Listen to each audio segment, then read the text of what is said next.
দেখুন আমি কোচ। আমাকে যদি আপনি বলেন যে কালকে সালাউদ্দিন তুমি যাও 13-এ যাই কোচিং করাও, আই ডোন্ট মাইন্ড। আমার এখানে ট্যাগ লেখা নাই যে আমি কোচ ন্যাশনাল টিমেরই শুধু। সো এটা নিয়ে আমার কখনো ইগো সমস্যাও নেই, আমার কোনো কিছু সমস্যা নেই।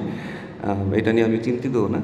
আর কেউ আসলে, কেউ যদি ভালো কেউ আসে, যেটা যদি টিমের জন্য যদি ভালো হয়, দেখুন এই বাংলাদেশ টিম আমার বাপদাদার সম্পত্তি না, ঠিক আছে? এটা হচ্ছে যে ভালো যদি ভালো না করি এখানে সমালোচনা হবেই। এটা আমাকে স্বাভাবিকভাবে মেনে নিতেই হবে। ভালো করলে সবাই বাহাবা দিবে। বাট আমি কি টিমের জন্য আমার 100% দিচ্ছি কি না, আমি কি আমার জায়গায় অনেস্ট কি না, সেটা আমার কাছে মুখ্য বিষয়। আজকে ধরেন 27-28 বছর কোচিং করার পরে যদি কেউ যদি বলে যে আমি কী যেন বলছে, আপনারা যেমন বলেন যে টিমে অনেক অভিযোগ, কিন্তু অভিযোগগুলো আপনি একটু লিখে দিলে ভালো হইতো। বলে দিলেন পাবলিকলি, আপনি কাউকে একটু বলে দিলেন, সেটা কিন্তু আসলে আপনাকে তো এভিডেন্স দিতে হবে, ঠিক না? আপনাকে এভিডেন্স দিলে সেটা ওই কোচের জন্য ভালো হইতো যে আমি যদি ভুল করে থাকি আমি ওই জায়গাটা শুধরাবো। বাট আপনি একটু লিখে দিলে পারেন না। বাট আমি জানি আমি কি, আমি আমার জায়গায় 100% অনেস্ট কি না। আমি হয়তো ভালো কোচ নাও হতে পারি, ঠিক আছে? আমি যদি ভালো না হয়, আমাকে বোর্ড আমাকে সরাই দেবে, কোনো সমস্যা নেই।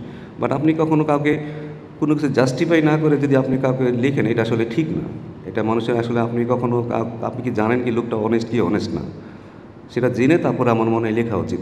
এটা শুধু হয়তো আমি মেন্টালি অনেক স্ট্রং আছি, অনেক দুর্বল মানুষ কিন্তু হয়তো পড়ে দিতে পারে। আর আমার এমন না যে আমার এখানে চাকরি করতেই হবে, আমার অনেক কিছু করার আছে। সো আর এখানে আমি নিজের ইচ্ছাও আসিনি যে আমি আমি চাইছি আমাকে চাকরি দেন, আমি এখানে চাকরি করবো, এমন তো কিছু না। টিমের ভালোর জন্য আমার যেটা মনে হয়, টিমের বেস্ট যেটা মনে হবে, সেটা যদি সামান্য পরিমাণে যদি কিছু চেঞ্জ করা যায় তাহলে চেঞ্জ করার চেষ্টা করব। বাট এটাতে যদি খারাপ ভালো বলতে কেন, আর আমাদের তো এরকম লাক্সারি করারও কিছু নাই।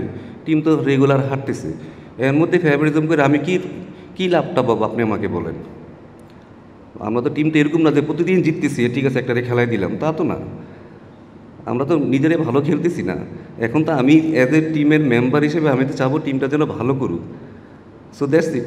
সো আপনাদের বোঝা উচিত আসলে কাকে কীভাবে আসলে লেখা উচিত। Thank you very much.